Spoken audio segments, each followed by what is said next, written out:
All right, customer states water goes in to the downspout pipes, but can't ever find where it comes out.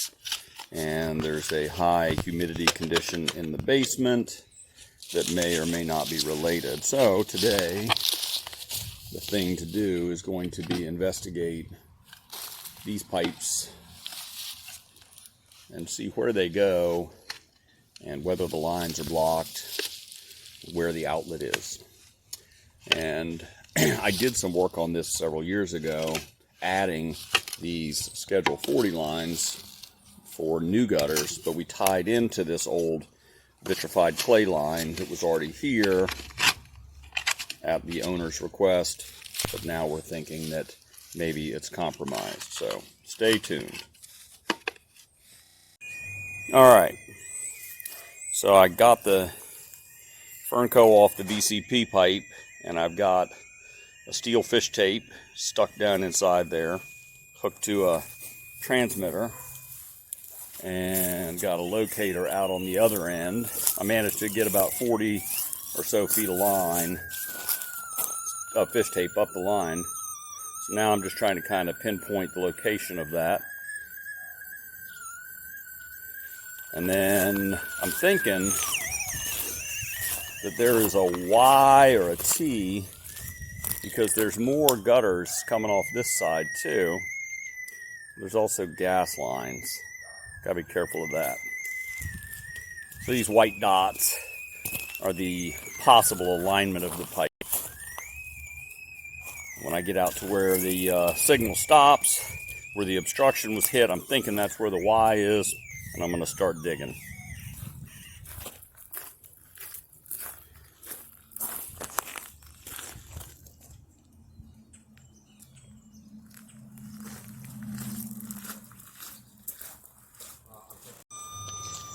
So I was directly coupled onto the fish tape, but I think I was getting a pretty poor connection because the signal was very weak and warbly. So now I'm just inducing a signal on it.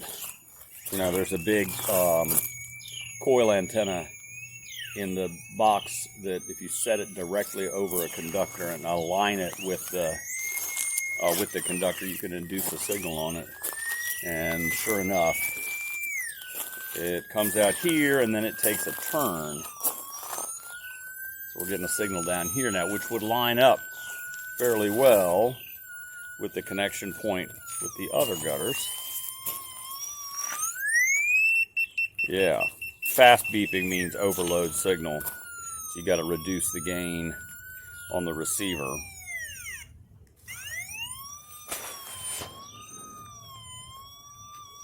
This is a little bit, part science, part voodoo, because you got to use your head and figure out what's likely. How is this likely to have been connected? You got to think about how fittings were made. When you're dealing with the open joint pipe like VCP, one thing that people don't take into account now, everybody who's used to dealing with Schedule 40, and pre-made 22.5s and 45s, they didn't do that back then. Open joint pipe deflects, and you can get substantial bends out of it just by deflecting every bell. And if you're using short joint terracotta, vitrified clay, whatever pipe, you can just jack each spigot, bell and spigot over and get a hell of a curve in it by doing that. And I've seen sewer lines that really had some substantial curves, old, hand-laid clay sewer. So, we're getting somewhere.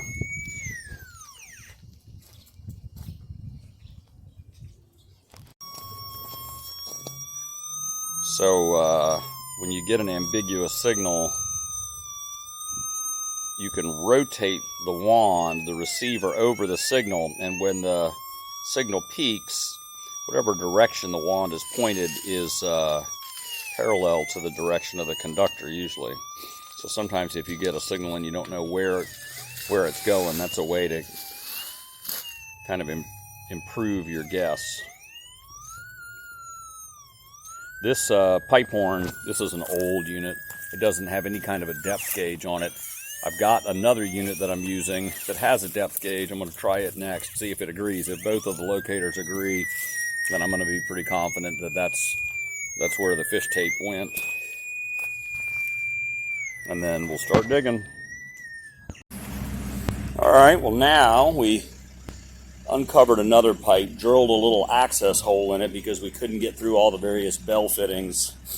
Stuck the fish tape in another pipe, energized that with a signal, traces out to here, coincides with where the original line was coming from, so I'm hoping to find a T fitting, a Y, something in here.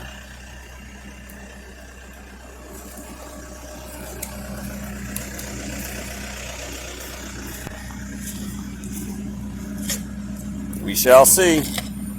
It's about 2 feet deep up on the other end, and this is running downhill, so it's just no telling. Might get shallower, might get deeper. Felt a very soft trench kind of perpendicular to where I'm digging, so we got to stop and see what the hell that is. That's the problem with digging around old houses. There's all kinds of stuff in the ground. Nobody knows where anything is. Could be live, could be abandoned. Slope. Well, we either got lucky or unlucky. I haven't decided which yet. We found, right where the signal from the locator was showing us, we found the junction of all the lines, which is good. It also explains why the fish tape wouldn't go any further, because it was at a T. But we also found that whoever worked on this before apparently tried to win a contest for the maximum number of types of pipe to be used in one repair. So rather than break a bell loose, it looks like they busted off a stub of pipe, made a homemade coupling out of corrugated, stuck a piece of corrugated into that, bent it around on an angle, and then used a T, a Schedule 40 T, and connected 3 corrugated fittings together. So sometimes I think people just use up what's on the truck. Maybe. Can't say I haven't done that myself sometimes. So we'll bust this open, see how full of roots or dirt it is or isn't. Maybe try to send the fish tape down the line some more. Maybe see if we can get some water to flow. Figure out how to fix this. This thing doesn't want to focus. Well, pipe is pretty well blocked, 75 or 80% maybe. Owner's got a rooter coming next day or two to try to clean it, and if so, get lucky. I've traced it out a ways. It goes down to the property line somewhere there. Hopefully find it, hopefully get it freed up, and then we'll just replumb this section here, get this into something a little bit more sturdy, robust, and then we'll backfill it. That's the plan now.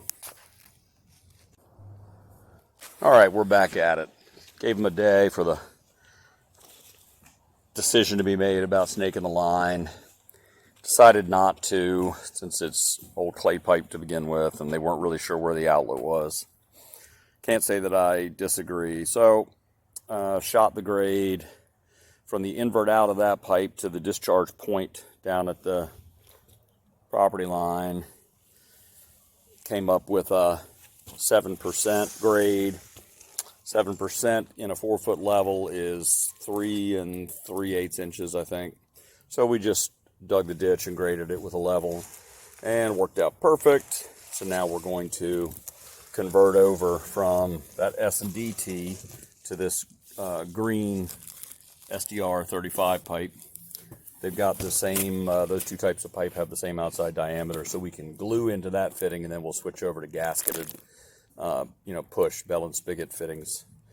And then we'll have a nice, smooth, low restriction outlet, and all this stuff should run smoothly. At least that's the plan.